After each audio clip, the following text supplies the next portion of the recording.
ارحبي يم العروسة على باه المقام، من تجلى نور وجهك سامر مطلع.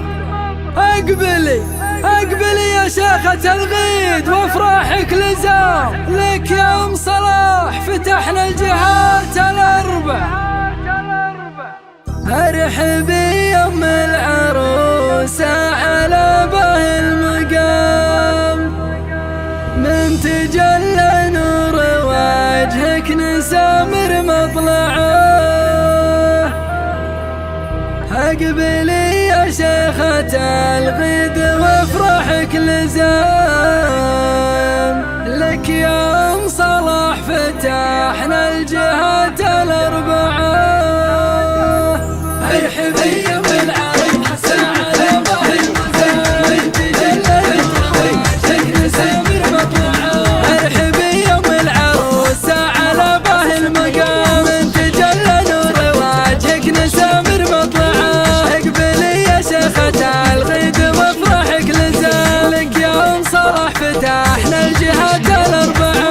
ارحبي يا ام العروسة على باه المقام، من تجلى نور وجهك نسامر مطلعه.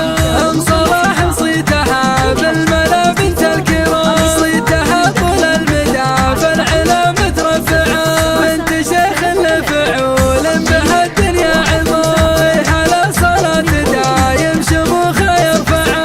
ارحبي يا ام العروسة على باه المقام، من تجلى نور وجهك نسامر مطلعه. والناس الربع لهم بالوفا اغلى وسام، والفخر في ام صلاح لاح فوق الاشرعه. في ربع العليا واسمك بدا بين لنا، والكرم والجود والطيب صافي منبعه. ارحبي يا ام العروسة على باه المقام، من تجلى نور وجهك نسامر مطلعه. بالمعاني العطرة فاقت اوصاف الكلام، والمدايح بالقوى في صداها نسمعه.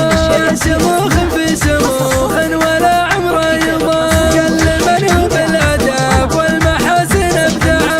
ارحبي يا ام العروسة على باه المقام، من تجلى نور وجهك نسامر مطلعه. لا بديتي ترسمي كل خطوة في انسجام، نفرش الممشى حرير والطريق نوسعه.